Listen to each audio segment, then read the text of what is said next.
The next item, number 14 and 15, are related.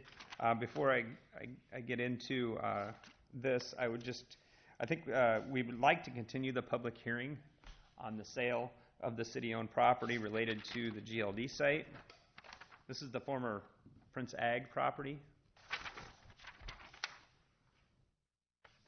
Probably isn't the greatest illustration to work off of, but I think everybody's pretty familiar with the area.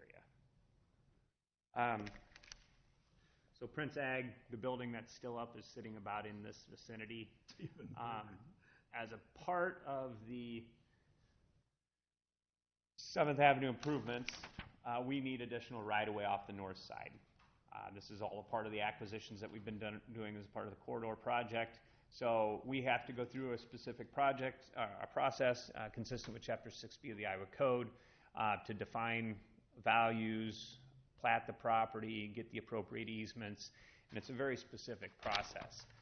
In this instance, we've went ahead, we've got the appraisals, the cost analysis was provided in the staff report. $370,000 is what the value of that property is bringing, about $16 a square foot on the front half there. We need that to continue with the project. The developers have a desire for the property on the south side. This is the old railroad property, to be a part of that, an exchange of ground. The value of that was established through an appraisal process, has a value of $184,716. Now, would you explain this? Because the way it looks to me is the city has proposed to pay, and then they are going to, city-owned property will pay GLD $184,000. So, yeah, that doesn't compute. Yeah, GLD has been offered the city-owned property at $184,716. Yeah, but the city is proposing to pay GLD $370,000. That's correct. Okay. Based on the appraisal. The dollar square footage cost for the plat of survey 254, the area in purple, because it has no public access at this point, is low. It's got environmental issues. It's got a no further action letter, but there's a cap on it. Through the appraisal process, it was valued at $1.65 a square foot. Okay, so therefore, the city is proposing to pay them $370,000, and yet GLD has been offered city-owned property in the amount of $184,000. That comes to $500,000. No, we're buying the right of way. They're going to pay us for the back half. The $184,000, they're paying us. They're paying. Well, that's not the way it sounds in the memo. Does this have to happen right now? That's why we're continuing the public hearing at this point regarding the city sale of the property. There's been, for the last 5 working days, there's been a great deal of conversation regarding the Prince Ag property and Hunter Company's property directly to the east. There's a lot of, we need the piece to continue the right-of-way, to continue the 7th Avenue project. There's development proposals going to be brought in for the Hunter property. There are no development proposals at this time for the GLD property, or the former Prince Ag. If there was an actual project, I mean, it may change things. I don't know. Yeah. I mean, I think with the city-owned right-of-way, you know, the city may want to be able to have a better say of what happens on that property. Correct. At this point, though, we really need we need the right-of-way off the front, so we're trying to work with them on acquiring that property. So we have developed there was a lot of conversation regarding access onto 7th Avenue and where those access points would be.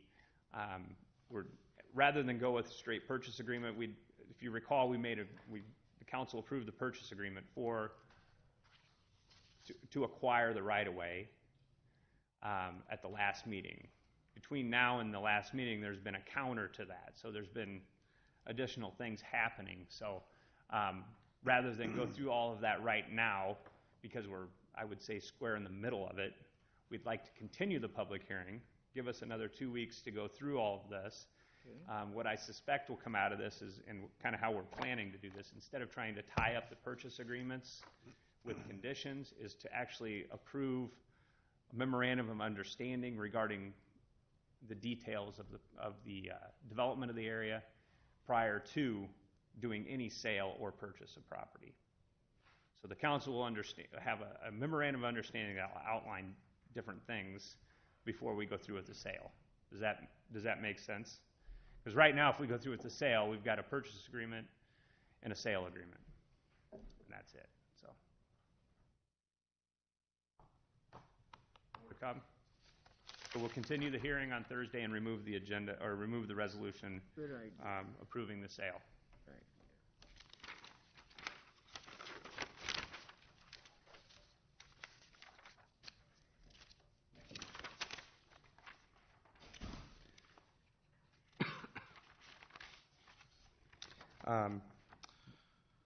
Item number 16 is related to development in this area within the city's right-of-way in this vicinity, just east, right behind where the USDA building used to be along the property line of the city-owned right-of-way, and Hunter Properties. There's a large wetlands. If you recall, we had a conversation, it's been a couple months back, on whether to mitigate on-site, mitigate off-site, or to purchase the credits. At this point, based on some of the things we've looked at to the east of here where we were proposing to do that, our staff's direction would be to proceed with the purchase of the credits just to mitigate the wetlands in a more expedited manner. That cost is $31,200. And we would need to move forward with that to continue with the development in this area. Regardless of whether we do a project on there with Hunter or whoever, we got to mitigate the wetlands. So that's going to have to be, that's an issue we just got to get taken care of. Are there any questions on that?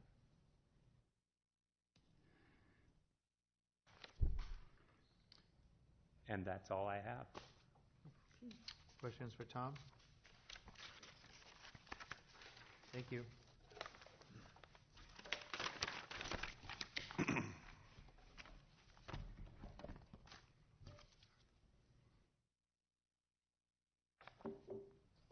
You're sure you're done, right? You're sure you're done, right? He's never done.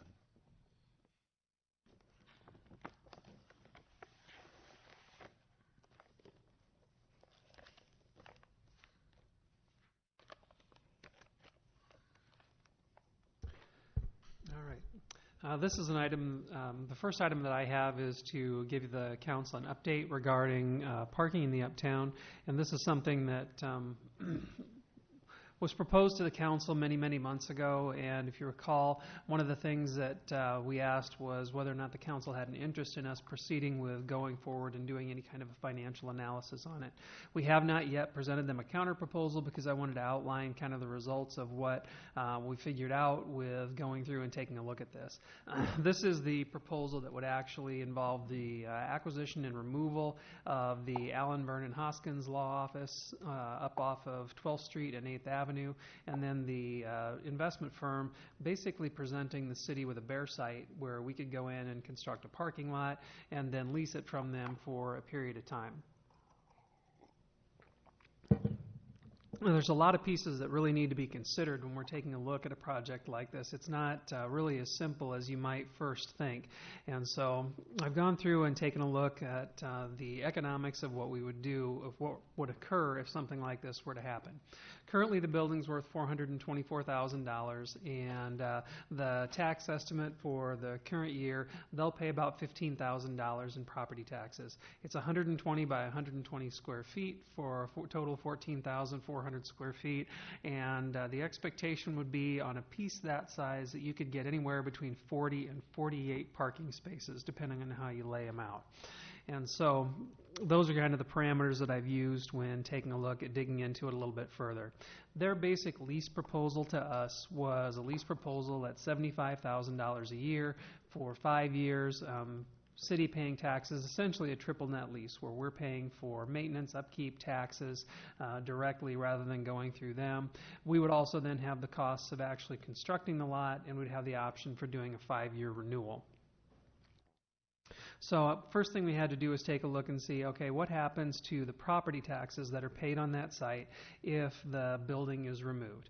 Now, one of the things that occurs with this is that if the city leases it from a for-profit entity, it still stays taxable. That's one of the reasons I've been trying to work through options with Lynn County to see if there were ways that that could change to make the property tax exempt if it were being leased by us.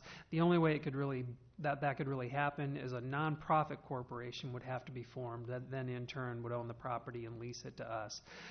So overall, you're looking at a tax reduction of about $11,693. The city's portion of that, since we only receive 35% of the property tax bills in the Marion Independent School District, is a little over $4,000. The tax bill on the site would still be about $3,400 a year. And we've got a good comparable for that because the old Sorg parking lot right across the north-south alley is half this size and has 24 parking places in it. It has a value and it is taxable. So I basically took that site, real world what's being valued at and paying taxes on today, and then doubled it. So when you start looking at what's the expected cost of it, what I did was, rather than trying to focus in on just what it's going to cost you for the lease, I wanted to get down to what's the life cycle cost? What could the city expect to pay if we entered into a lease proposal like this for a period of 5 years? Capital costs is just a quick and dirty estimate for putting a parking lot in at $100,000. You know, if we do an asphalt parking lot that's only a couple inches thick, it may be less than that, might be able to make it less than that if we did it with our own labor, but I wanted to be sure that we had the budget covered depending on how it actually would get built. Then you got your annual lease at $75,000. I did estimate annual maintenance at $1,700. That's an average over the first 5 years. Started with a lower number and then building it up as it goes in over time. And then taxes at about $3,500 per year. So overall, what that comes up to is when you look at what does it cost for 5 years to the city to lease that and maintain it, it's $521,000. So $104,000 a year would be what you'd expect to see for your wrapped up total expenses for having that quarter block parking lot. If you do it on a 10-year life cycle cost, the number annually goes down even though your maintenance costs continue to escalate, mainly because that $100,000 fixed cost at the beginning is now amortized over 10 years rather than 5 years, so you're getting more life out of it. So how does that really break out? Again, looking at the number of spaces that you could do, I took a look at it on the 5-year and 10-year proposals. So on a 40-space parking lot, what it boils down to is per space, it would be about $2,600. At 48, you've got more spots. The cost per spot is less, so it's $2,172, a little under $2,200. On a 10-year proposal, the numbers are less because, again, you've got that construction cost being amortized over a longer period. There's a $2,300 cost at a 40-unit stall and a little under $2,000 per spot at in a 48-space parking lot. There are ways that the city has the ability to mitigate some of those costs. If, for example, it was a lease purchase rather than a lease, it does become tax exempt, and that does reduce your overall costs down to about, and I just took the best case cost. This is your 10-year amortization at $1,922 a spot per year. You could also TIF it, which means that we can recapture about 90% of the property taxes that are paid. There's still that 10% or so differential that gets paid. That brings it in at about $1,927 per year. Just for comparison purposes, I talked with Ryan Companies about the cost for a spot in a parking ramp or an elevated structure, and they usually expect those to come in at about $15,000 per spot. So you can see why everybody focuses on at-grade parking rather than looking at parking structures when they're looking at the overall costs to it. Now where it gets interesting is when you start saying, okay, so the city makes that investment of $2,000 per spot per year. What is that? What value does that bring to the community? And I tried to go low on this, just looking at the averages, looking at just comparables across the country. The value of a parking stall in a retail historic location is considered to bring in anywhere between $10,000 per year and $60,000 in commerce per stall per year. The Iowa Main Street program average is $20,800 for the state of Iowa. So each parking spot that you create, they figure if someone uses it for half an hour and spends $5, and then they multiply that out according to typical occupancy over the course of a year, one parking stall can generate $20,000 in economic activity for the businesses around it. So that's why you see cities investing in parking. So valuing those numbers out, I tried to be very conservative on it and just use the $10,000 per spot per year. So that really is straightforward calculation, $400,000 at 40 spots or $480,000 for a 48 spot parking lot. So when I got down into looking at it, I said, okay, let's analyze that. What's the trade-offs? 5-year, if you went with a 5-year maximum on the lease, you got $520,000 in costs, $200,000 in economic benefit to the uptown and the adjoining businesses. That's not something that necessarily translates into direct accruals to the city as an offsetting income for the cost of constructing and maintaining the lot. If you do it on the 10-year, it's $922,000 in costs, but a $4 million economic benefit to the community. So then I started thinking through, okay, what are we going to do? What recommendations would I make to the council if we were going to do a counter proposal?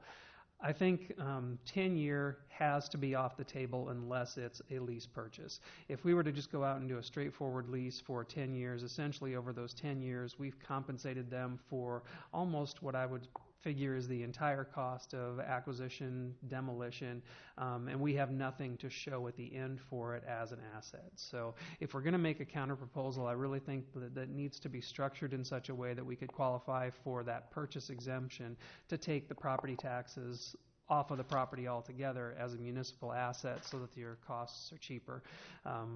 So that's what I would anticipate if the council still has an interest. We'd look at structuring a counter proposal to go back to the company to say, you know, we're interested in doing a 5-year lease purchase with the option to extend the lease payments out for an additional 5 years. That kind of gives them the ability then to bank the property for a future project, but addresses the interim need that we've identified for parking in the uptown. Depending on what happens overall with the library project and development around the park, it could end up being less than that. We would just seek to structure the deal in such a way that the city qualified for the property tax exemption but preserved some flexibility. But this way you know that essentially what we're looking at is around $2,000 per spot per year under just about any scenario that I looked at. So I wanted some feedback from council on where to head from here. Okay, what would be the cost of relocating everybody in that building, which is obviously going to have to happen? That would not be our responsibility. That would be the responsibility of the company buying the land.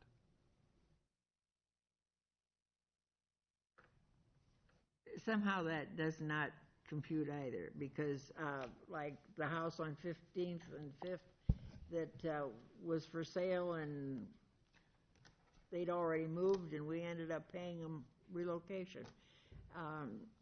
Somehow they would get in there. We bought that property directly where we were the owners of record on the chain of title. In this one, you've got a company that's willing to go in, buy the building, demolish it, and give us a lease on a bare site on which we can build a parking lot. We're not involved in the acquisition transaction at all. I wouldn't trust them. Any other questions? No. Are they still It's talking kinda about? scary. It's a lot more money than What are you suggesting, Lon? Well, I know the 5-year, but you would like to figure something on 5 years and bring it back here on your offer to go back? yeah, I'd like to draft up something that I can present back to them for review and feedback and also provide to the council for review and feedback. Randy and I have talked about getting together before that would go out, but based on these numbers, I wanted to be sure, is the council even in a position to say that we should continue to explore this or not? I was just thinking the same thing.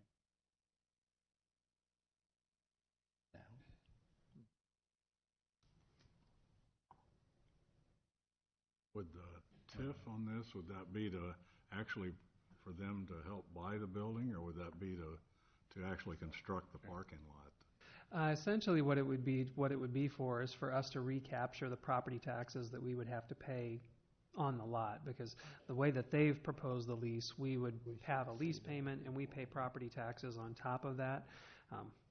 If you TIF it, there are certain levies that are exempt from us being able to recapture them in TIF. Any debt service levy, the school physical plant and equipment levy, and all of those. So those, once we write that property tax check, those funds get distributed out to the taxing entities. That's why we can never actually recover 100% of what we pay in property taxes through TIF. You can recover around 90%. So it's not owned, it still hasn't been purchased by this company, correct? It has not, but they are getting down, I think, to the end of their due diligence period, so we need to make sure that we can give them a response. It just took longer to work through the potential options with Lynn County on how does it qualify for tax exempt versus taxable than I had expected. It would probably qualify for tax exempt if the city owned it. Have you looked at maybe It definitely would qualify as tax exempt if we owned it. purchase it and make it a parking lot and have it for future development? Could make some money selling it in the future. Mm-hmm. Yeah, just if we do a direct acquisition, that's when we get into the relocation issues and all the correct. things that Councilwoman Pazur just raised. This way, I mean, if we wanted to pursue a lease purchase, we would have that option, and then they could go ahead and just provide us with that bare site. For me, the purchase option does make sense.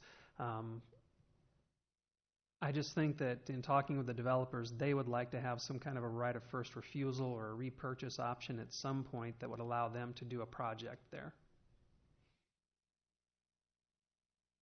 But those are the kind of things that I wanted to run through Randy in a bit more detail about what other things you'd want to have in there to protect our interests.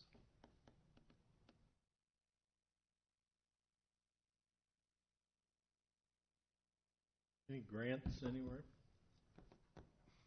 Not that we've identified so far. When you get to the point where you start talking about parking structures, the picture may change on that, but for right now, not much in the way for surface parking.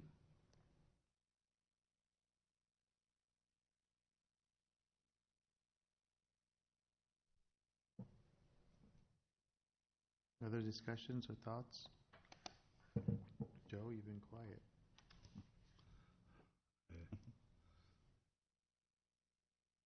Guess I don't know enough about it yet to even think about. I know the original proposal they had, I would say no to flat out. So I guess I'm not opposed to seeing some other proposal from you, which going back to them and discuss that possibly. Okay. Myself, I don't know. And I'll send the PowerPoint out to everybody so you can peruse all the facts and figures more at your leisure. Yeah. And there's nothing that'll be on the agenda for any type of a decision on Thursday night or anything like that. But if there were such strong concerns that it was going to be a non-starter, I wasn't even going to give them a counter-proposal or do the work to structure a counter-proposal. Sure need the parking, that's for sure. That would sure help, but some of those are kind of steep prices per stall. Mm-hmm. We really want it that bad. The thing that's challenging for us is we don't, in my opinion, correct me if I'm wrong, Lana, is we don't have a revenue to go to for this. We don't charge for parking. We know we have a need for the parking. You know, it's another capital though. It's another line item on our budget, you know. We've got a lot of projects, you know. I struggle with this one because I understand. Lon, first of all, thank you. You've done a nice job. There's a lot of research put into that. There's a lot more there than was last time that we've seen this come across here, which brings it, you know, even more challenging to understand, you know, the economic impact on that. Yeah, is our It's such a time investment clock as worth to it? when we need it and when we don't need it, you know? We don't need it out there right this minute. Come up here on a Friday night though, and or Thursday night, you know, whatever our venues are, that's when we need it.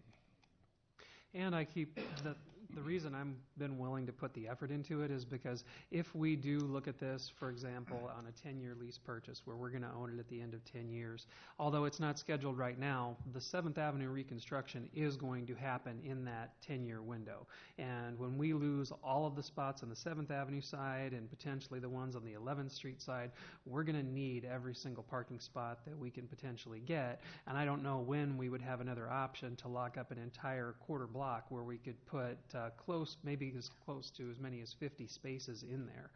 It's just not something you get the opportunity to do very often, and particularly not one in an area where right now it's not one that I would consider to be a high redevelopment demand block, because that's kind of taking shape between 6th and 7th Avenues and on the 6th Avenue side. But 5 years, 8 years from now, when people are looking at additional investment opportunities, that 8th Avenue side is going to be a lot more attractive, especially once that 7th Avenue streetscape is done. So if there's some value to it for a long-term investment for the city that it's just really difficult to quantify, because there's a lot of domino pieces that have to fall right between now and then.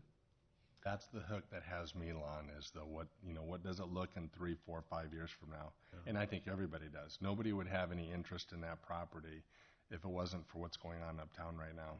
You know, everybody wants that little bit of margin of opportunity in 5 years. If we want it, where's the skin in the game on this one? You know, what will the uptown look like? Do we have a need for it? Will we want a parkade?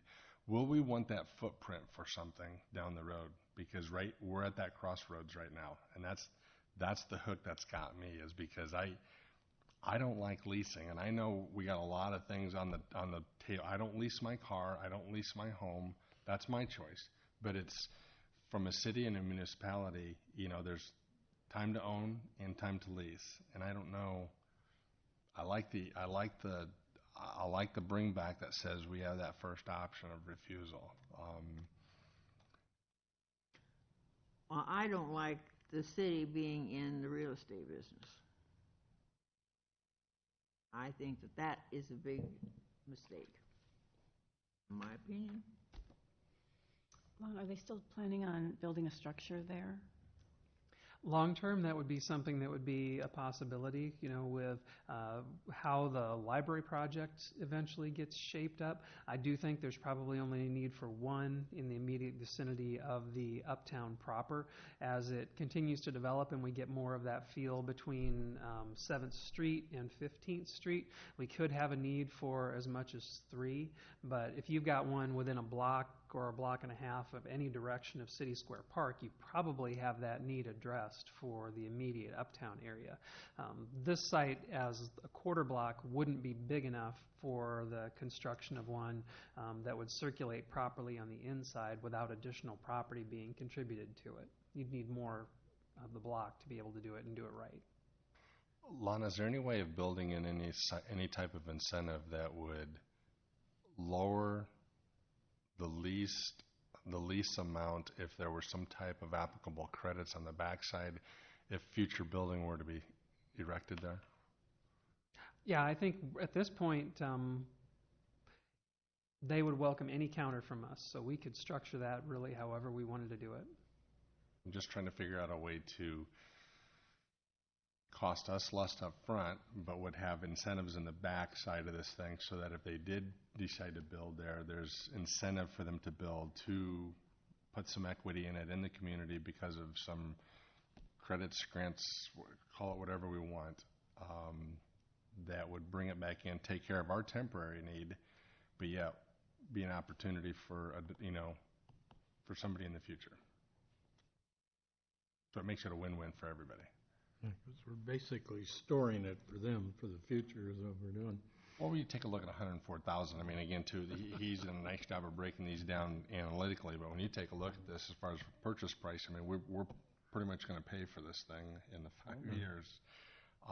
And I totally get it. That's how it works. You know, that's how the game's played. So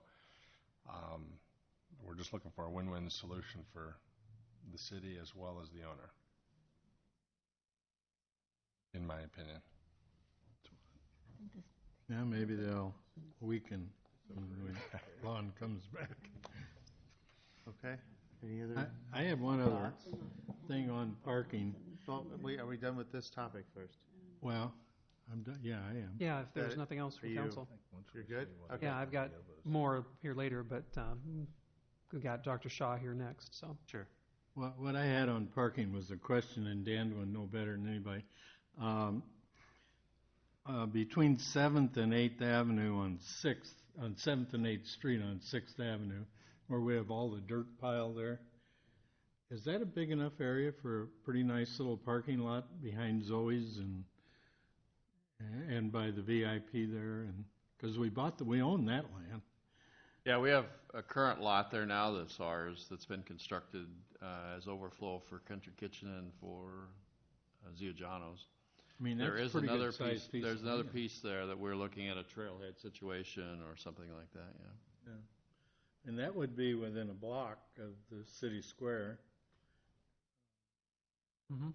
Yeah, that's why when we start thinking about how the area will ultimately develop, that's where doing an update of the uptown plan is going to be pretty critical for us to get completed, because they can take a look and say, as this area develops and as it's likely to develop, where are the appropriate locations for parking structures? Because you don't want to put parking structures or parking lots in your highest or on your highest value properties.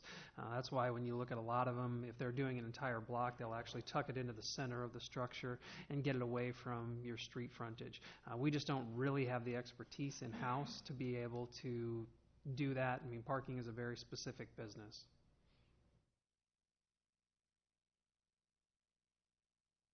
Okay. All right, if we're ready to move on, then we can go on to the update regarding Dr. Shaw's project at the former Irwin's building.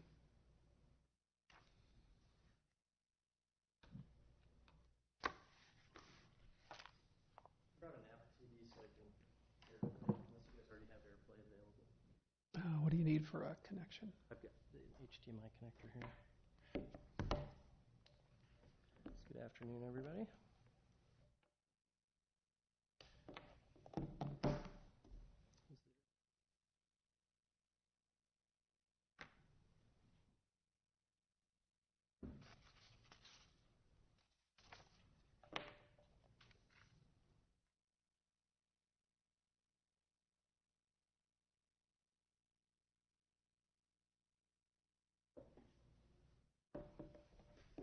All right, give that a minute.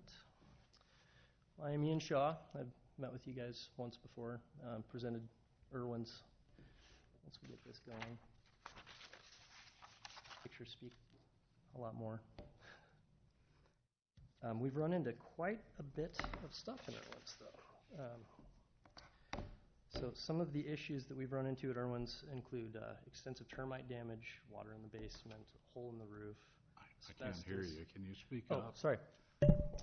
My name is Ian Shaw. I'm a dentist that is hoping to relocate here. And since our last meeting, I've discovered quite a bit of stuff that's going on at the Irwin's building that is getting very expensive, to include termite damage extensively through the building, asbestos, water in the basement, a hole in the roof, other environmental mitigation that's needed, as well as replacing all of the plumbing and air conditioning, actually the entire mechanical room. And what I'm here today is to ask for your assistance for the building. I think I have it now.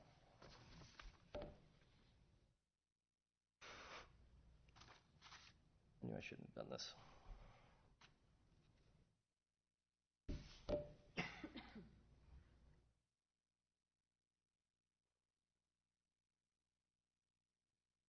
Excuse me for just a moment, sorry.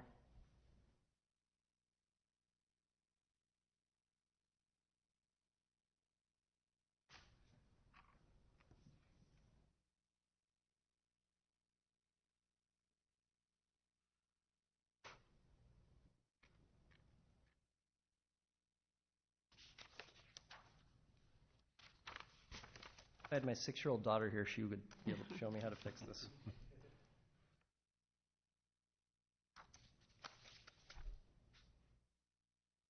Lon, do you have any of the pictures of the rendering?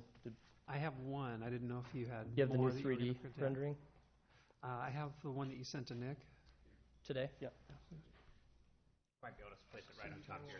You could probably put it right underneath this. Oh, okay. Okay, I'll do that. Do you have it? Yes.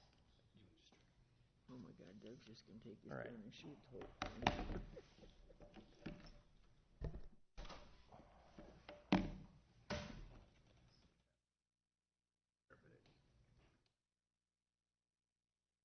All right.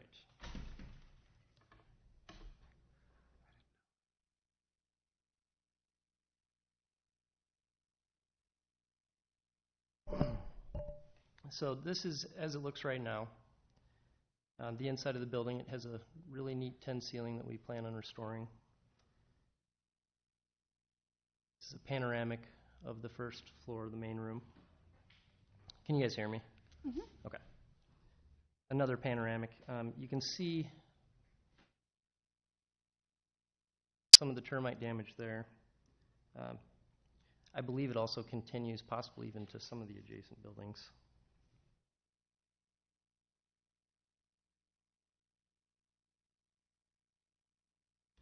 Plan on exposing the brick and removing all of that covering, leaving the exposed brick over there.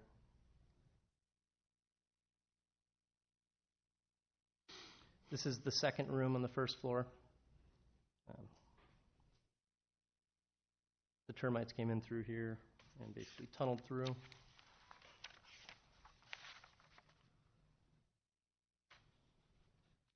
An old safe.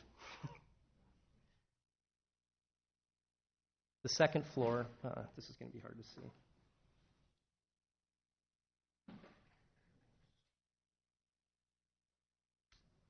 There's a hole right there in the ceiling. It goes all the way to the roof.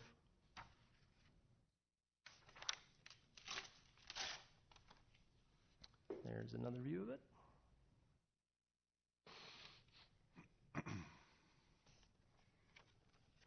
We're also keeping the tin ceiling on the second floor.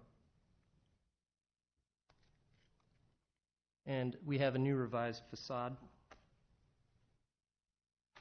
I didn't like the modern facade, and I felt like that was pretty much everybody's feeling on it. It just really doesn't represent Old Town Marion. And so what has been designed instead is a more traditional facade. You'll notice on the first floor there are awnings that will actually be wrought iron, and on the second floor windows that'll be vertical and Juliet-style balconies.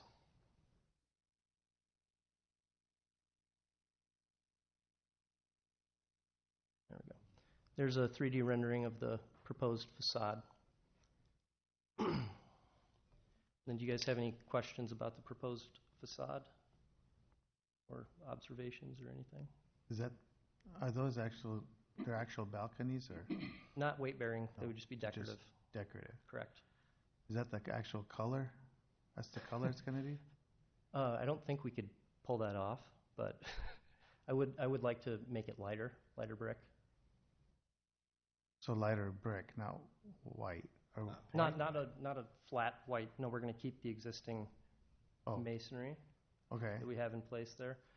However, we're not sure. We've been looking to try to match the brick, and we're not sure we're able to obtain the exact color of the brick that we have. So we might have to do something where the top is the existing color of brick, and the first floor may have a different color of brick. But we do want contrast, so we want a lighter color.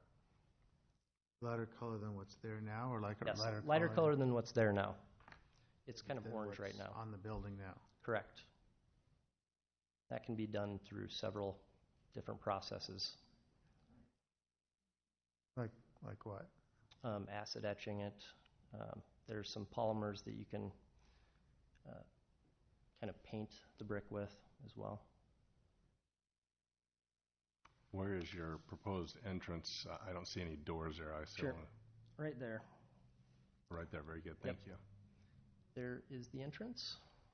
And then I'll go to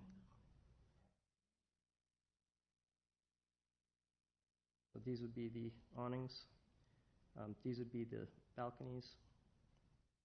These would be this would be the general style of the lattice work in the windows. Here. Jason, do you have a floor plan you could bring up here? Sure. While he's getting that, I also would like to put a mural on the east side of the building. My mom is a mural artist. She travels all around the United States to do murals, and I'm a big fan of Norman Rockwell. And I don't know about you guys, but I feel like this after vacation. And I think this is also one of the number one things that people like about Marion and Cedar Rapids is that it is relaxing because you don't have to commute as much. And after vacation, I kind of just want to staycation and stay at home. But it would be something similar to that if it was approved.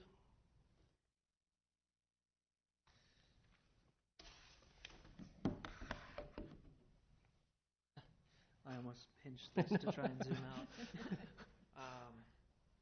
Yeah, so I'm Jason. I'm the architect on the job. You were asking about the front entrance, so that is down here. It's actually inset, which we don't show very well in the rendering, but to provide a little coverage, we can't have the doors swing out over the sidewalk, so it's pushed in. On the facade, when we create these new openings and we delete other openings, it does end up being kind of Swiss cheese, so we actually are proposing to paint it. We're painting the brick facade. Just that comments went back and forth, clarify that. So it's going to be painted a white color. A white color? Yep. What does that look like? It looks Actually, like when you paint brick. Yep. What's that? What does painted brick look like? Just gets painted. Like McDonald's. They did it. They painted their brick. Where? The Thomas Park McDonald's. All painted. Yep. So the color scheme is just white and dark bronze, kind of black, wrought iron. We have an uptown committee that handles all of our facades. Has this been presented to them? I mean, No. I'm new to council, so I have not met Okay. you guys, and this is the first time I've seen this, so I'm going to ask some very stupid questions No, here. you're fine. Has this gone before our uptown committee and what our facade program looks like? And We sent it to, I think it was Tom. This is his last name. Jason, can you just make sure you're speaking in the microphone when you... Oh, sure. Yeah. Are you Tom? I am. Okay, good to meet you. I'm Jason. Yeah. So, yeah, I think a couple weeks ago we sent an email to you. Did that ever get reviewed? Or? The elevations, and really it would become evaluated with a development package from the perspective of TIF. There's no, I mean, if with the TIF assistance would come that review of the facade. We don't have design specs to get to this, whether it's painted or not painted, that type for the uptown district. There's no regulations that would say yes or no to that. Clearly, I think it's important that as the project's reviewed, that there is a discussion about it and whether it fits in and there's support from it. But I think that's kind of where we're at, I think, is trying to determine Seems like next a steps real and- drastic change from the first iteration that we saw, though. I mean, it's like a total. We don't have a really good representation of the first generation of the facade since it's had two fires and three facades. Oh, you mean of the Well, one you that we showed presented, us- the modern one? Yes. Yeah, the first time. I mean, it seems like it's a real big change. Yeah, big time.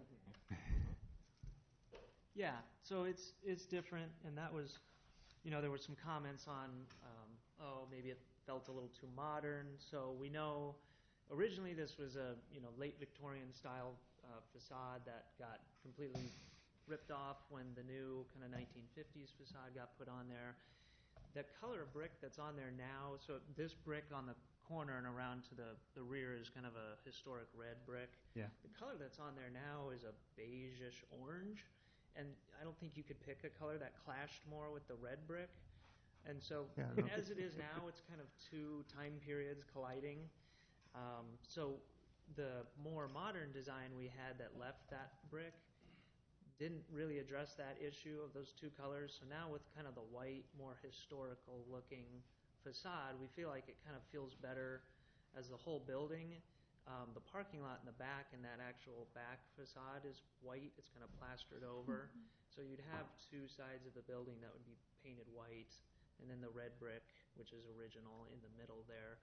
And there is a new entrance here, which would be used for that second floor art gallery space.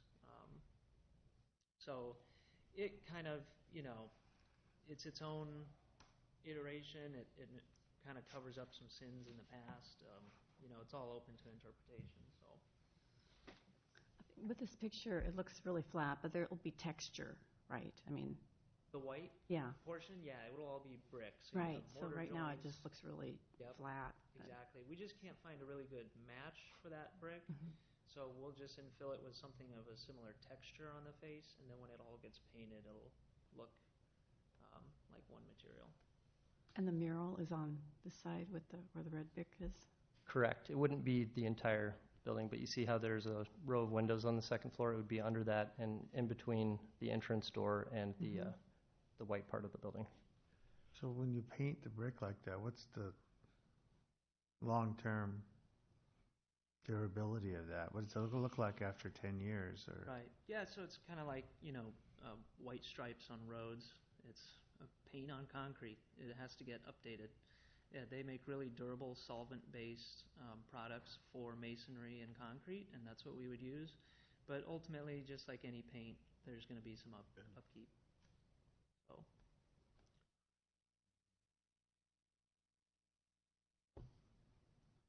We're looking at some Google Earth up here, obviously, so we're seeing the current building. Obviously, the old windows are bricked in. They're closed off on the 12th Avenue, 12th Street side. Looks like you're showing opening those windows back up. Does that sound? Yeah, there's new windows in there. One of them is a true window. The other two are really blacked out behind because they go into an egress stair and an elevator shaft. But from the street side, we're trying to honor what those were and put in a window there.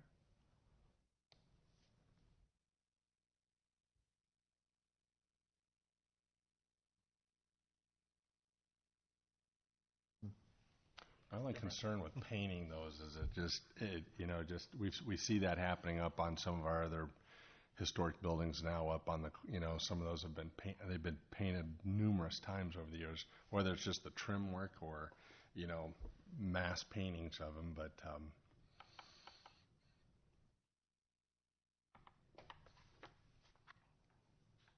are you kind of going back to, you had called it kind of a Victorian style. I guess when I'm looking at those pictures, it's a little bit more of a Tuscany. I'm thinking like New Orleans, French, yeah. The French Quarter type, the wrought iron and stuff on there, which I think is kind of cool, kind of different. Yeah, I like that. does it fit into this? Exactly. Yeah. Now, does it? Does it? As we look at our corridor and the conceptual designs and so forth, but. From my perspective, what is it that your gentlemen are looking for here tonight? Is it just to kind of show us some ideas? You? I'm planning on getting a TIF assistance from you guys, hopefully. Right. That way I can pull this project off.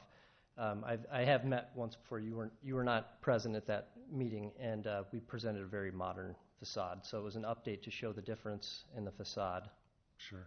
Now you're proposing, I've seen obviously your preliminary drawings there, so I'm assuming this is a fully patient, what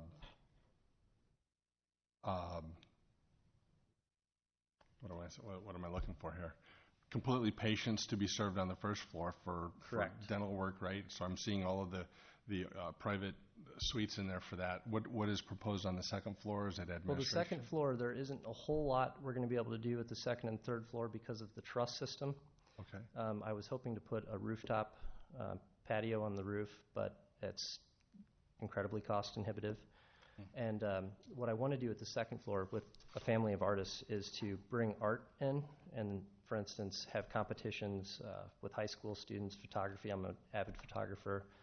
My mother and my father are both artists. My sister's an artist. My sister was the president of the Scottsdale, I'm going to forget the name of it, Old Town Scottsdale Art District. So she she did a lot of this planning for different art festivals and gatherings, and now she is living in Iowa, and she's actually working for me currently, so she's very motivated to do this. We've owned an art gallery in the past as well, but it's not profitable to own an art gallery, but what it is great is, what's great about an art gallery is it's very social, and it would be a great way to bring the community together and encourage that expression of art, and then also have an outlet for students and high school students to be able to showcase some of this stuff in an environment that would be centered around that social environment. If we're going to have, Uptown Marion or whatever we're calling that, Then I it would would be. point out, we do have a lease space. So Yes. the art gallery is up here, just to orient you on the second floor plan. The stairwell is here, this is 12. This break room and offices here serve the dental practice. Elevator here gets you up to a common corridor, and then there's actually 4 unisex restrooms up there. And so the art gallery, a lease space, and offices. Sure. Now, the dental spaces below, are those just partitioned walls? Are they full They full will- 2x4 walls, or? Well, I don't know the exact measurements, but the plan is to have them as private operatories Okay. with frosted glass door. Yep. They don't go full height to leave the. That's what I was getting at. I was trying to understand structurally what that was going to look like on the inside. So these are not full walled. Okay. Correct. You can hear the screaming. Well, I just want to be clear, we're thrilled that you're here, we're thrilled that you want to be part of Uptown Marion. I don't want to value the incredible investment that you're putting into this building and all that. It's going to take me a little while to get used to the painted brick, though. I don't, That's a matter of taste. I know. It's different. It's different. It's not what we're used to uptown, so Yeah. hard to imagine it. It will definitely look better than what's there right now. Yeah, and I just, just to be candid, I am just curious, just wondering, does that French style, how does that fit with the rest of this uptown? You could also call it, I don't know exactly what era that would be, but the iron awnings were actually designed from a mansion in Rhode Island that was rumored to be part of The Great Gatsby. So when The Great Gatsby was being written, apparently this particular mansion, it's called Rosecliff, I believe. And so there's one entrance that has this awning on it, and it's always had an impact on me, so I'm a big fan of that book. And when I found that out, that's why I wanted to integrate it in here. It doesn't have anything to do with Tuscany or France or the French Quarter, but I do see all of those. I see that, but it's just something that I always was very fond of, and it's a very artistic iron awning, and we don't really have artistic awnings. It was a way to bring a different style in, or style period. Nick, the entrance to the Art in the Alley off of 7th is going to be iron. Right. So could be 2 different iron areas. Well, any reference to any place in Newport, it's okay. What do you think, Paul? Well, what do I think? As a lover of historical property, your design gives me mental indigestion. That's a bookend for our community.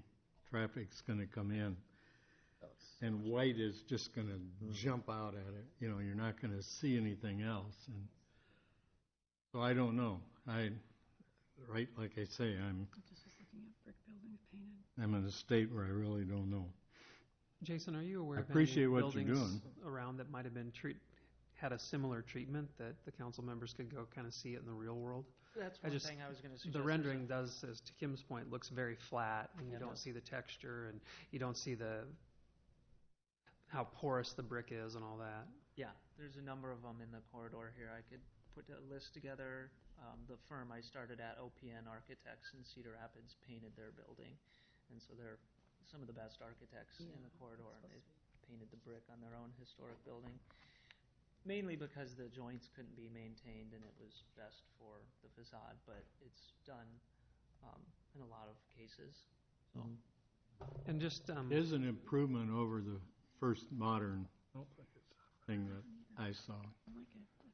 And Randy, for your benefit, since you weren't here the first time, we did ask about whether or not they would have an interest in being in the facade program, and if I remember correctly, I don't think the building qualified because it wasn't considered to be at the point yet, at least on the facade, where it was eligible. And then the other challenge that you've got is that because that's federal money, if you use on the outside, it's considered to federalize the whole project, which means the higher federal wage rates and everything apply to the inside of it. And when they're looking at doing build out to the extent of they're looking at doing this building, it adds several $100,000 to the cost.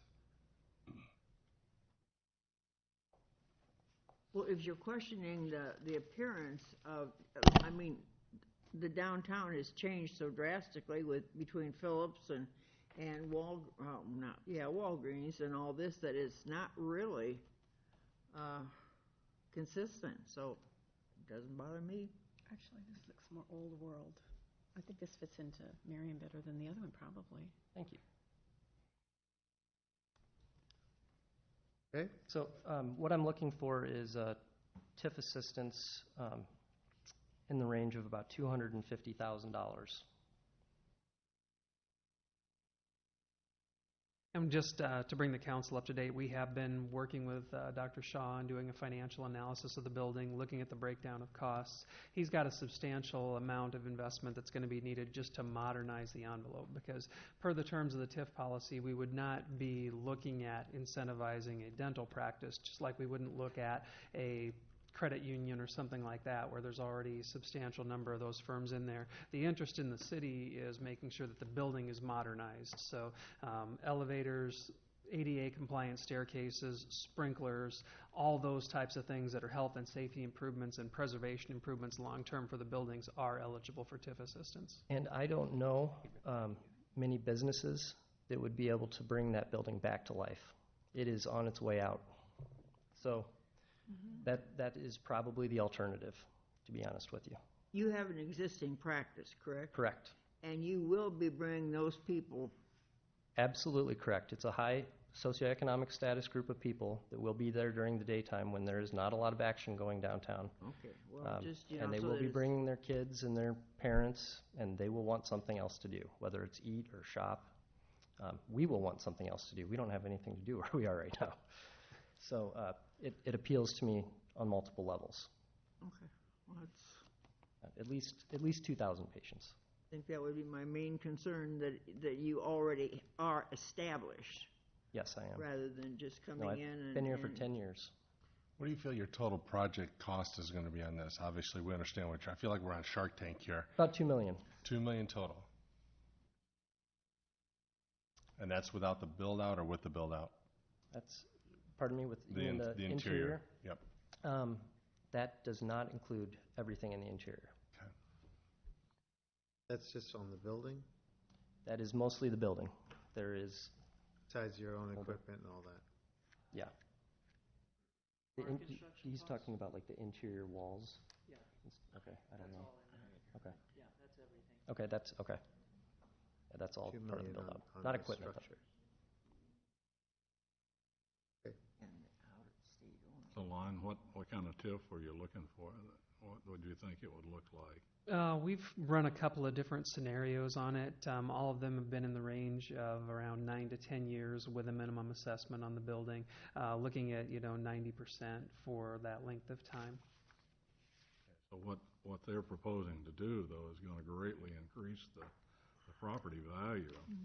So yeah, at the end of it, the property value will be pretty high, or real high. Yeah, the minimum assessment is probably in excess of what the market value of the property would be with even with the improvements that they're going to make, because you really gain property value when you add square footage, and they're not proposing to do that here. But at the end of that term, even when the minimum assessment agreement tails off, it's going to be substantially higher than it is today. If I remember right, the building actually right now, I think, is at $272 per the current assessment, which would be well below where it'll end up. So it's gonna start off higher than what we're currently collecting on it then. Substantially, yes. So city-wise, we're not losing money by doing this at all. No. The only way that we would actually lose money would be as if the existing building went down and it was just left as a vacant lot, then there's not much value there. Right. So, yeah, it's kind of like the Marion Iron project that, it's a win-win type thing. I also have parking spots. To lease them. You want to rent those out? Well, that's all I have. Thank you very much. Thank you.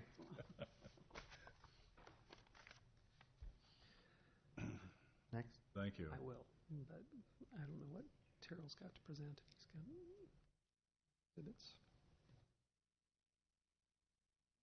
Good evening. I've got some purchases for some Cisco project stuff. 3 different projects we're looking at. 2 of them are firewall projects, and one of them is a phone system upgrade. It's stuff we budgeted for. The phone system upgrade would be upgrading it and migrating it off our current servers over to our Volta cloud. It'll be much more resilient there, and something that we took a look at doing last year, but we could not move those servers without upgrading the software at the same time, so we budgeted for it for this year. The firewall projects, the main one is, the biggest one is the city's firewalls. We're going to upgrade those. They're about 3 years old right now. We're going to repurpose the old ones for the library. Project we're kind of working on is separating the library's public system from the staff system to kind of protect the city a little better. So we do have a use for the old ones for those.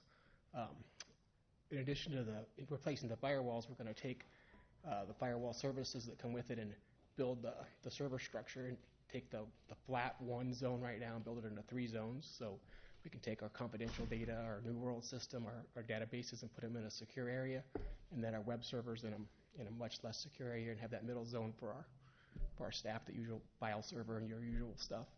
And then the third project is a firewall for the police department to segregate them off a little better and give them some more security.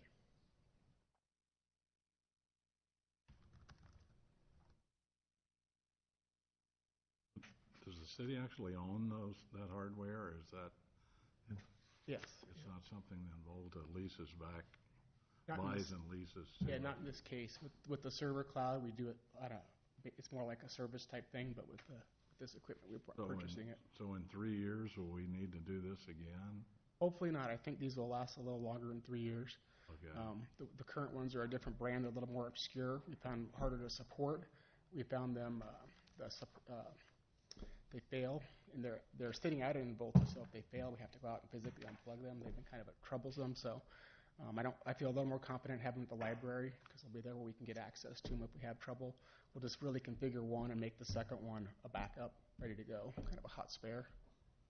And So we'll probably use them for 3 more years. Storage capacity, you think that will last? On the on the big servers?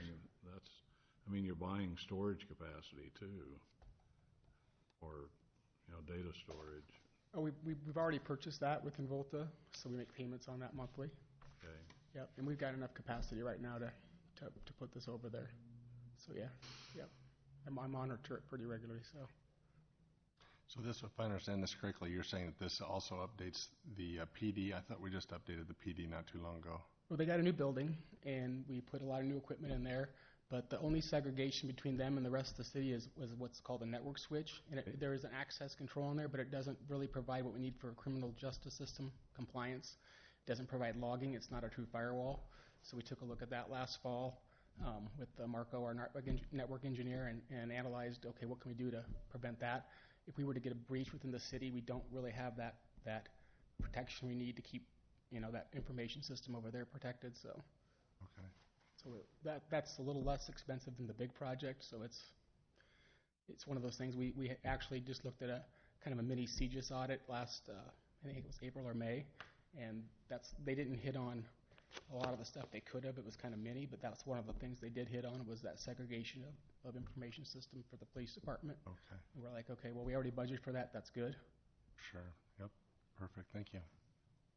So is this a ring system? So if a node gets broken over here, can it come back around this way? It is built like that, but we've discovered through some different failures that it doesn't always work that way 100%. So that's one of the reasons that one of the other items is Marco engineering time. We have him a network engineer 1 day a week now. Primarily spends his time at the PD. It's like an 80-20 split. So I get him about 2 hours a week. They get him about 6 hours a week. That second day we're adding on is to work on that network ring. When we had a failure, we kind of find out it's our failover test that for example, I think it was about 2 years ago this month, we had that bad storm, and what we thought was going to actually go around the ring, we had the whole west side of the city that lost power. And I could see from my house, I could see certain sites, but I couldn't see the other ones. And what didn't happen was that failover around the ring didn't happen. So that's one of the things we're going to work on this year. Yeah, I was thinking more of like of terrorism, where they went in and, tore up some node there, and yeah, that path didn't work. So how would you get back around? Well, that was one of the big benefits of going to the Involta for the servers to their cloud. So if let's say the city hall's taken out right now, natural disaster or whatever, the city could operate out of another facility because Involta has a much bigger, ability to withstand. Obviously, some things are not going to be able to withstand, but it's a lot stronger than our building. So we could work out of other buildings and come in through the outside in, basically. If Involta's gone, Marion's wiped off the map. That building's... Yeah, wow. Exactly. If that building's gone, we're in worse shape, so other problems. Yep. Thank you. Anybody else? Thank you. Thank you. You probably got a lot of questions, you techie. Can't even run that sound.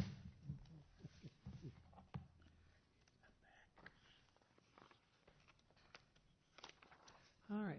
The last item I've got for tonight is a discussion with the City Council regarding voting by wards. This is something that we've been discussing off and on for a while, and I thought I'd start out with a little bit of history about how we've gotten to where we are. In 1972, Marion adopted a charter that established the city manager form of government, but that was done directly through the state code, which provides for the city manager form as a specific form of government.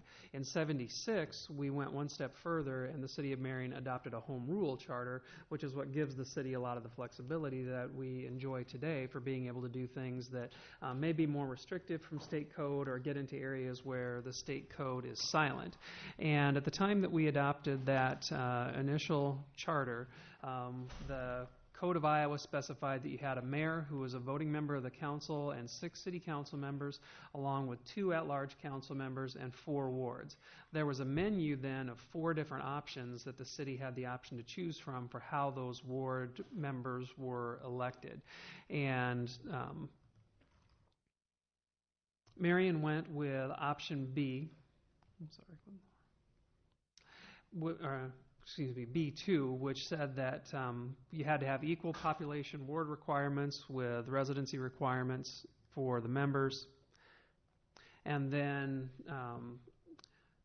each ward shall be, and the other option would be one for an election from single-member wards in which electors, each ward, elect one member who must reside in that ward. That's the one that's being proposed for us, or being advanced by Mr. Knutson as the option that Marion should consider. And so when we adopted our charter, our language is a little different than what's in the state code, but it essentially says the same thing, that you've got 4 council members that are nominated by the voters of your ward, but one from each ward is to be elected by the voters of the city at large in the regular city election. So that's been in place since 1976. So when you look around Iowa, there's a smattering of ways that communities do it. If you find communities that don't have ward requirements at all, most of the time those are going to be your smaller communities, where if you were to try to divide it up into a ward, your population is going to be so small that it's actually going to make it very difficult to find candidates.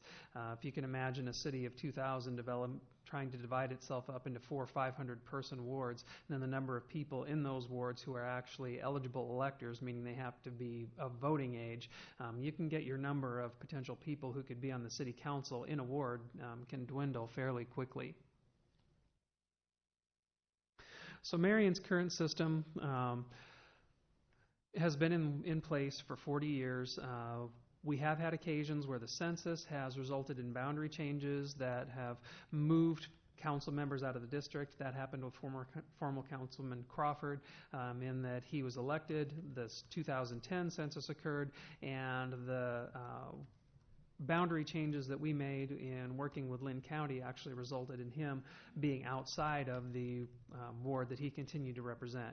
We have had at least two instances recently of candidates winning votes in what would have been their ward, but losing the overall election. So what I did was kind of take both of the systems that are proposed, the existing system and the one that Mr. Knutson is proposing, and try to put them in a positive and negatives. What are the pluses and minuses of each one of those? So with the current system, you've got a lot of things that I think people would view as pluses. One, it's got a 40-year history. In order to be elected, candidates have to have broad appeal. They cannot focus on only a specific group of people within their own ward and win an election. They have to have enough of an appeal to be able to win the votes of a majority of the voters across the entire community. There's no incentive really to factionalize or narrow that view to where you only worry about what's happening in your ward. I know we've had discussions about that in the past, and I think the phrase was used was that you would hope that the candidates wouldn't do that. But we've had one instance in filling the seat that Councilman Stranat occupies where that was the view that was advanced, was that they were only going to worry about what was happening in their ward. So I don't know that hoping that it won't happen is enough to say that it's not going to happen. When you're elected crossways like this, members have to be accountable to the entire population of the city. And why is that important? Because once you're elected to the city council, you're casting votes on things that do affect the entire community. You're not casting votes on only things that affect the ward or that only occur in their ward. So that means that council's members have to be global thinkers as far as who they represent. You don't get the luxury of saying, I can only represent these people. Every Marion resident can call every city council member and not just the council member representatives of their ward. I think in practice they tend to call their ward city council member, call the large city council members, call the mayor. But because you vote on everybody in every ward right now, you've got the option to call them, and they can't just say, well, you're not a member of my ward, so I don't have to listen to you. And as we saw with Councilman Crawford, the ward boundaries can move. If a council member's house gets burned down and they have to relocate to temporary housing for 3 months, they can do that without having to give up their seat. They can move midterm, and because you're voted on in the entire community, you can still represent your ward. And the last one is that it is proportionate voting. Everyone's vote counts exactly the same, regardless of whether you're voting for an at-large city council member or whether you're voting for a ward city council member. It is one person, one vote. You're all equal, and there's no weighting. On the negative side, it can or may promote less of a sense of accountability to the ward. Ward sizes have continued to get larger. I mean, per the current census, the wards would be over 9,500 people apiece. And as Marion continues to grow and as the wards get larger, the complexity and expense of elections increases with it. So, there is a sense, I think, that the current ward system, being elected at large, favors candidates that may have a healthier war chest. The nomination requirements are different. Even though you're elected from a ward versus being elected at large and you're voted on by the same number of people, you can have a lot less people sign your nomination papers to get on the ballot in the ward. And it could force the city council member to move. One of the things that is a real challenge here is, can a candidate truly know their ward of a current size? When you've got this many people in those wards, how hard is it, or you're trying to know the entire community, how hard is it for individual council members to get to know all the different neighborhoods in Marion, all the different people in Marion, the different priorities? And when you have to be beholden to all the different wards, you don't necessarily get the luxury of time. All of you are volunteer city council members to be able to go out and spend all that much time in your ward and really become an expert on ward issues. So with the proposed change, we'd be looking at a switch from the current system to members of ward members only being elected by residents of those wards. And as I stated before, per the 2016 census, each ward would now have 9,500 people. I don't think there's any question that we're going to sail past 10,000 people a ward when the 2020 census comes around. So what are the positives of making that change? It might foster a closer connection to the ward. And you'll notice with a lot of these, I'm saying may rather than shall, because you can't guarantee it, and it's incumbent upon the individual city council members to actually make those things happen. There's the potential for it to reduce the expense and complexity of elections.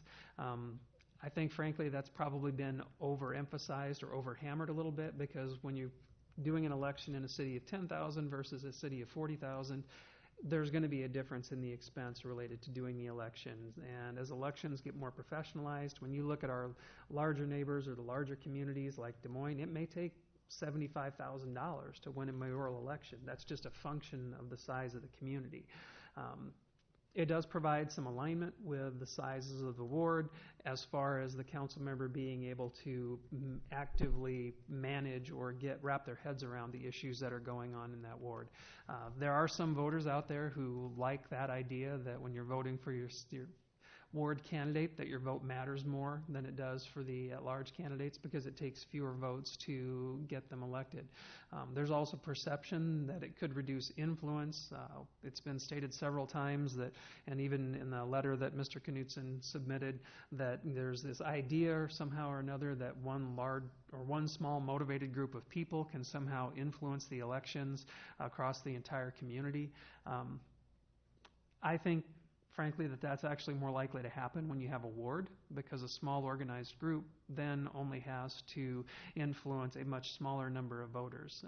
It's very hard in a community the size of Marion, with the number of eligible voters that we've got, for someone to have, or even a very large or well-financed group to have that kind of a disproportionate impact on an overall city election. But continuing with the positives, you've got fewer homes to represent. You've got that smaller geographic area that you can get to know the details of. As Marion grows, there's the possibility that it could foster a more diverse council, especially if you see some neighborhoods age out, some neighborhoods that are new, the demographics could be different, and you get that diversity of opinion. And there is the perception that it provides less of that advantage to candidates that may have a healthier war chest. As far as the negatives of it, I do think that it may foster less accountability to the broader community, because at that point you only feel like you have to please the people in your ward to continue to get to win elections. It can foster parochial thinking. For example, we've struggled for a long time at the staff level with this idea that somehow there is a North or a South Marion. We view it as strictly a Marion, but I know that perception is out there and continues to persist to this day. There's the possibility that a ward system could continue to actually actively foster that attitude. I think you might get some pushback from the public on this idea that you're eliminating a right that they've had for 40 years to vote on every single one of their city council members, because instead of being able to vote for all of them, now you're only going to be able to vote for 4. That's still a majority, but for 40 years, Marion citizens have enjoyed the right to be able to vote on all 7. And when you start talking about doing that, make no mistake, you're taking away a right that they currently enjoy to vote. And there is a perception out there that this change might be being advanced to benefit one special interest group. I don't think that's something that's real prevalent, but I wanted to mention it because it's been mentioned to me several times. So the questions for the City Council really relate to your perception of the community right now and what the community's needs are. Do you feel like we're at the point where Marion has enough specific and diverse and different neighborhoods that we need to change the way that we do voting to ensure that the neighborhoods have that level of representation? When I think about neighborhoods, I think of things like the East Village in Des Moines, where you've got a large specific geographic area, or identifiable neighborhoods like Time Check that have a long and consistent history. When I think of Marion, the ones that I can come up with for neighborhoods tend to be historic districts like Pucker Street and Terrace Hill, ones that have been designated that way. And those of you that have been here longer than me might be able to point to a specific area and say, yes, that is a neighborhood that it has its own culture and its own history. But Marion's been a pretty dynamic community and has grown so much, I guess I don't really see that. But for the council, you have to look at these two different things and say, how do those pluses and minuses balance out as you weigh how we should move forward and make the decision? If you choose to amend the charter, there's a couple of different ways that that can be done. If it's council initiated, you have the freedom to adopt a charter ordinance, and if you adopt a charter ordinance, the public has the right to petition to have that item placed on the ballot for an election. I don't remember off the top of my head the length of time, but there's a period of time that they can go out, circulate a petition, and say, you know what, we don't want the city council to just adopt this, let's go ahead and put it on the ballot and give everybody the right to vote on it. The council can make a referral to the ballot and place something on an election, whether it's a general election or a special election, for the public to consider. And then finally, you've got the citizen-initiated method, which is they can circulate a petition and then present that to the city council. If they have the requisite number of signatures, it's automatically then forwarded on to Lynn County and placed for election. Finally, the one item of consideration that came up when looking at the what the state code specifies, an election change, if it were to be adopted, say, in November of 2016, that change actually doesn't take effect until after the 2017 election cycle. I think the state code was set up to prevent charter ordinance amendments from being put into effect that could benefit one particular candidate one way or another. So the sitting city council members who are up for election in 2017, it would still be underneath the old rules, and it wouldn't be until the following odd year election in 2019 that the new rules would be in effect.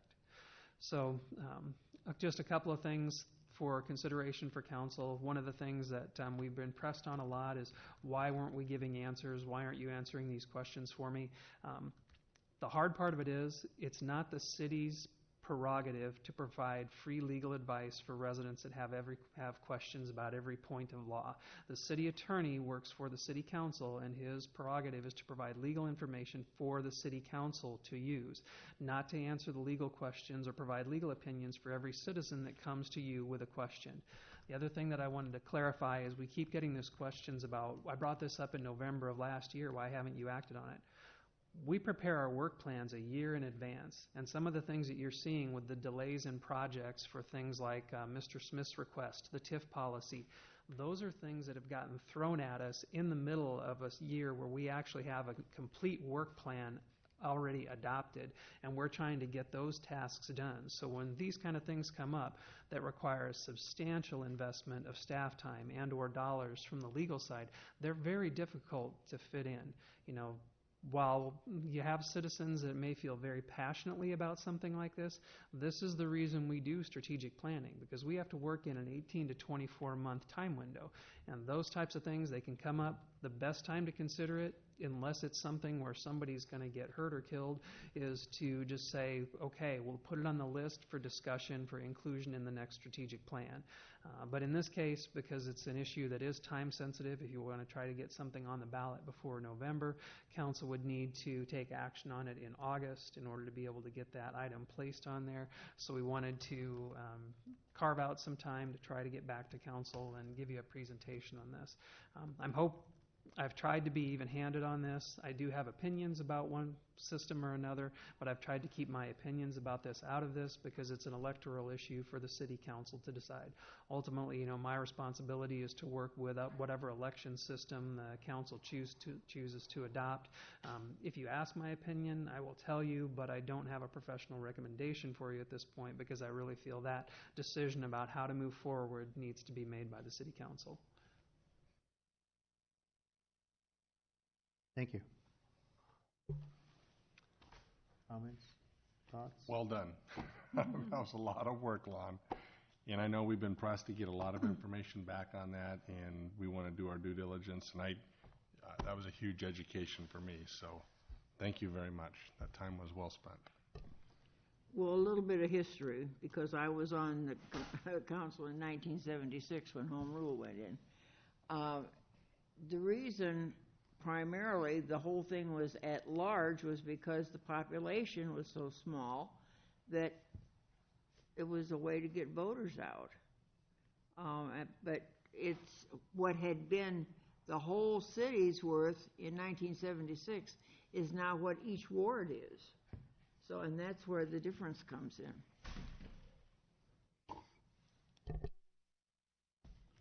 I guess for me, for representing a ward, I try to look at, after an election, Lynn County publishes all the election facts, and I try to go in and look and see how my ward votes on all the candidates and some of the things that are brought up. So, I kind of see what, that's kind of taking a pulse of what my ward wants. But, as far as breaking it up where it's just that ward, I'm dead set against that. I mean, I like the way it's done now, and like Lon said, we all get to vote. Everyone in Marion gets to vote for us, and I think that's the fair way to do it. And I for one would not vote to continue on with it, with this change. I don't want it.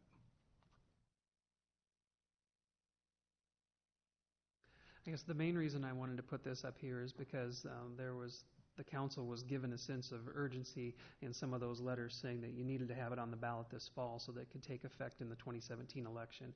No matter what you do, it can't take effect in the 2017 election. It can't affect it until the 2019 election cycle. We discovered that on legal review, so that was something we ran into. So do we need to have a consensus of what we're going to do? Are we going to vote on it, or? My intention was, I know this is a lot to throw at you, and again, I'll send out the PowerPoint so that you can kind of run through the items at your own leisure and take a look at it. I was not going to try to press for a decision on Thursday, but I do think the council would need to make a decision on it or signal what your intention is at the first council meeting in August. I don't know even What at would this that be? What would that be that we have to decide? If the applicant intends to pursue a petition, that gives them very little time to gather 500 plus signatures in order to have the item placed on the ballot outside of what the city council wants to do. That our decision would be whether or not we want to put it on the ballot, or? Yeah, whether or not you as a council want to either adopt a charter ordinance or adopt ballot language that would place it on the ballot.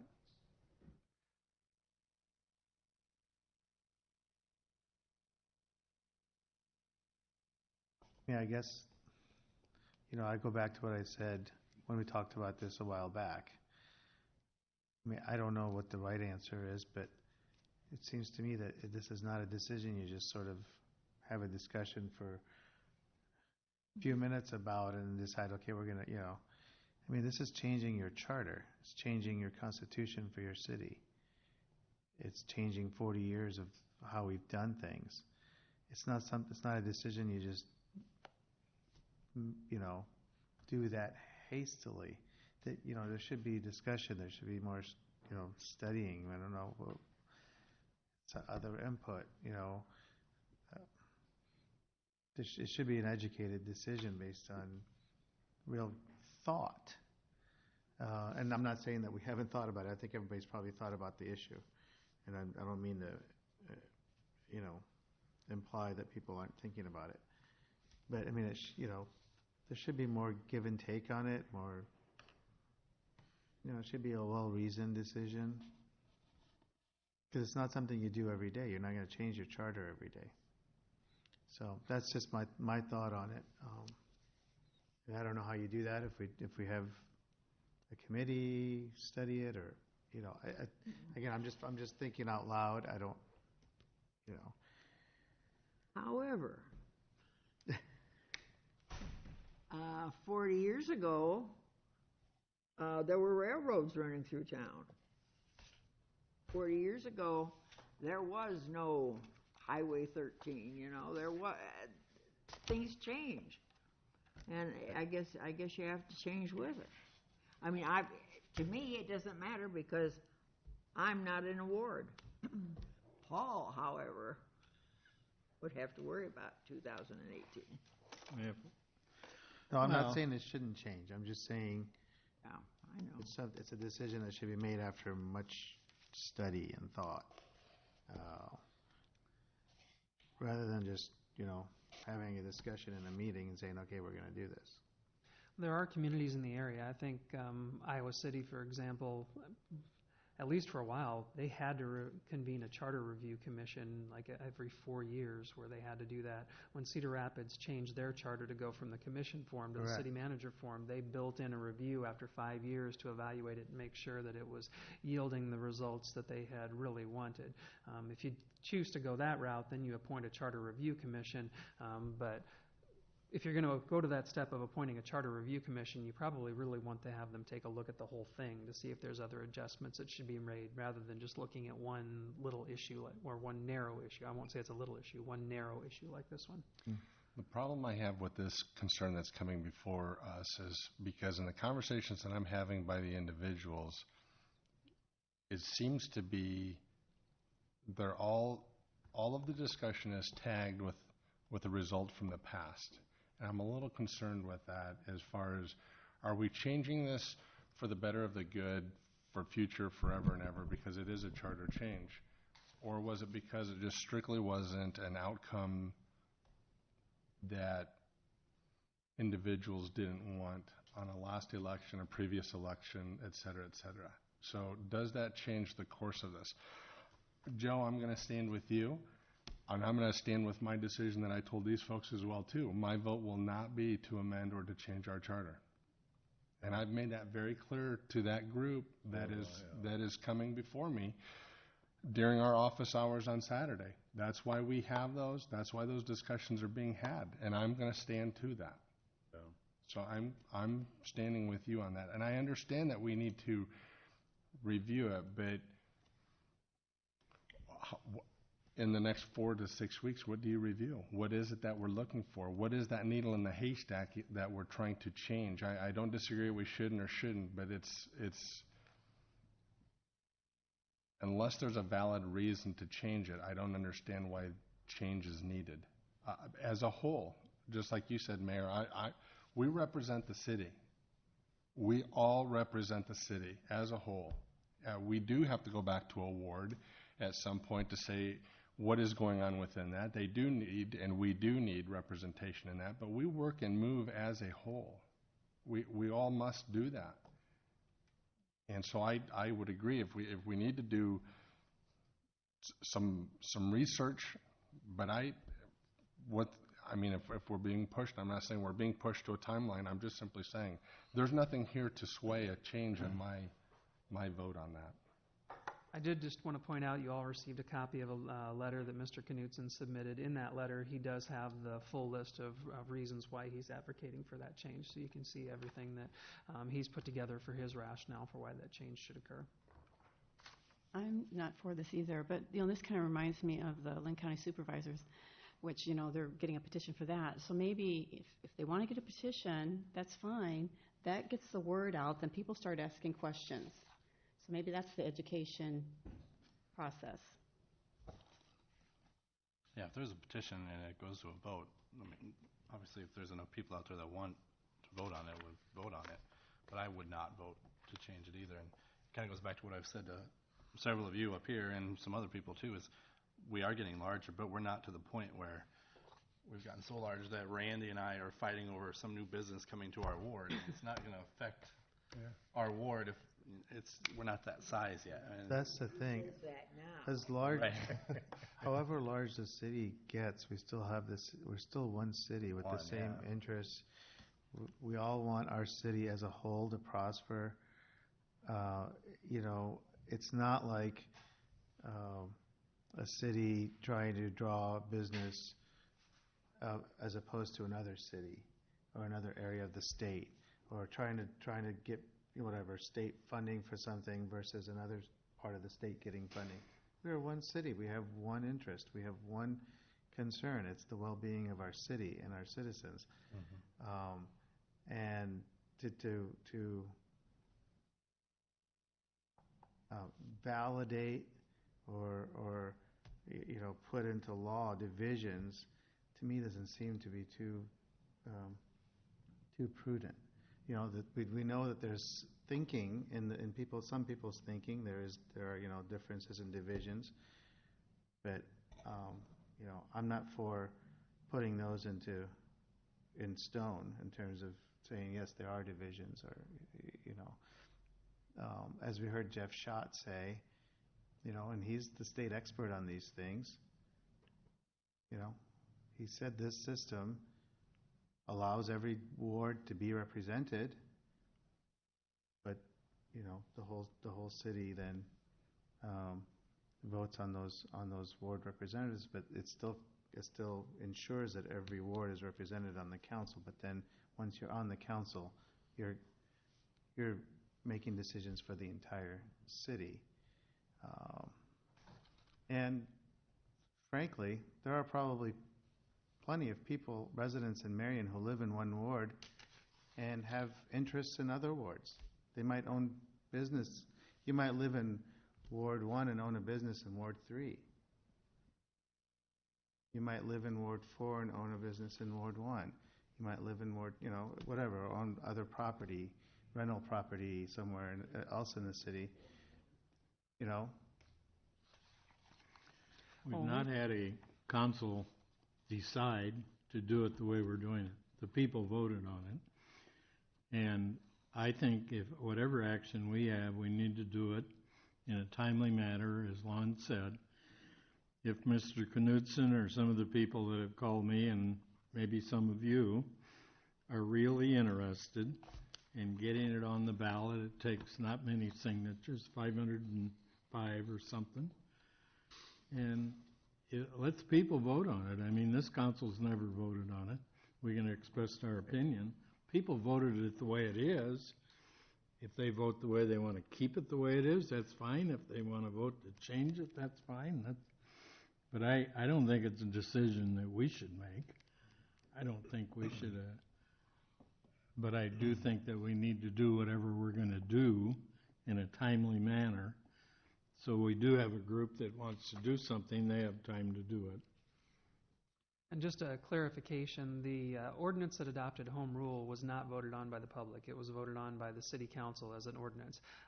But that carried forward what was done from 72. I do not know if the 72 ordinance that originally established those parameters and said wards by...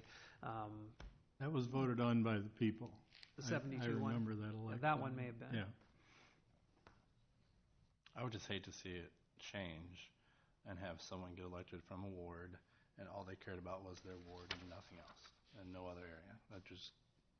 And the one thing that I didn't address is that one item that gets brought up is that this system is used at the state level and it's used at the federal level. That's absolutely true, but there's one critical distinction between those levels and even county government and city government.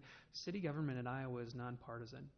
And one of the main drivers for why that was set up the way that it was with those districts, it has its origins in gerrymandering and being able to create safe seats for people.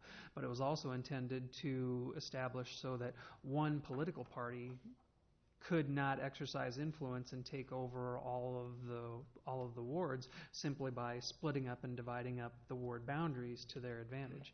If you think about the example of what the prior system was for the Lynn County supervisors, you could have had a situation where all of the supervisors lived within the same neighborhood in one community in Lynn County. When they switched to the system that they did, again, a partisan election, now you can't do that because Marion has its own district. And to me, you can't overemphasize the difference between the nonpartisan and the partisan side when you look at why those elections are set up the way that they are. You look at it, it'd be a lot easier to run as a ward councilman. First of all, you need 22 signatures. You have a geographic area that's much smaller. Probably need 40 signs instead of 400.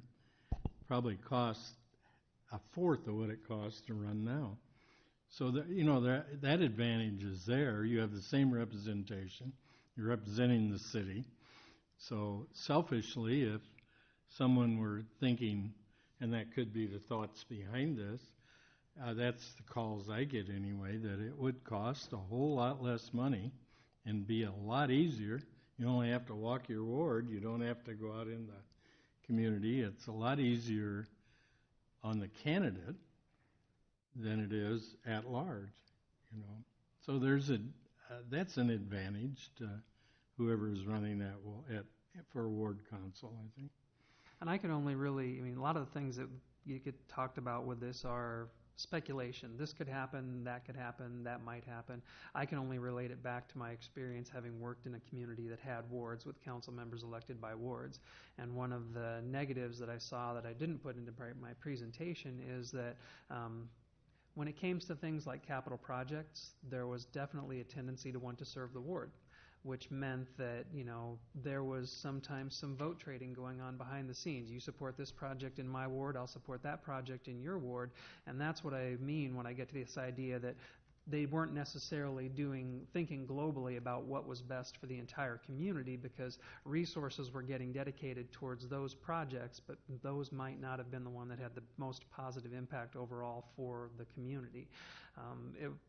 That made some of the things that you tried to do on a citywide level a little bit challenging because that system was in place. It can almost foster a small-scale system of the old federal earmarks where, you know, you trade off votes for doing these types of things. And that's not something that's scientific, it's anecdotal, it's just related to my experience in a prior community that did have that system. And it's what I observed.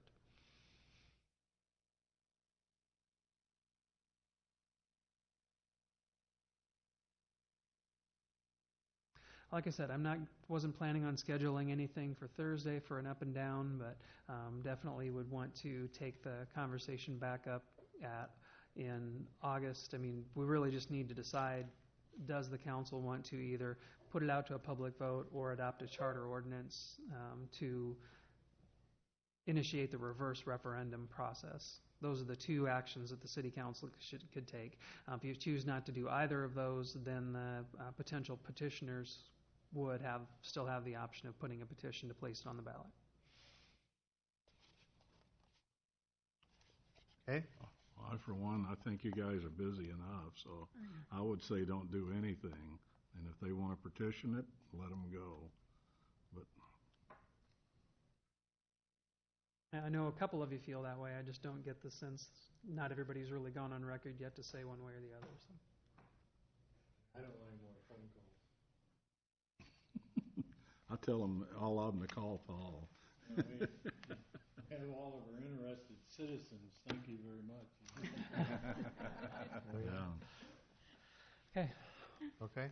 The only other thing I wanted to mention, received a proposal from Luxair, who's interested in the Flying Tiger painting that was donated to the City of Marion and displaying that at the FBO building. It was a donation to the City of Marion, but it's aviation related. Might be a good spot to look at doing things like that, but that's not something that I'm looking at doing at the staff level. As a donation to the City of Marion, I think that would be something that the City Council would have to take action on to allow its display there. I got an email from the donor on that, and he said, I gave it to the City of Marion, not to the airport. At that point, the City of Marion didn't own the airport. Well, that is true, but Who was it donated by? what? Who was the donor? Eddie Reed, nephew of Bill Reed, that was the Flying Tiger. His niece and nephew I babysat on it. Is it even on display right now? Not right now, no. Where it is. No. So I think it should be hung here Undisclosed since location? it was donated to the City of Marion, because it would be seen more in City Hall than it would be at the airport, because unless you happen to be a pilot, you're not at the airport. That's all I got. Okay. Anything else? Meeting's adjourned. Thank you.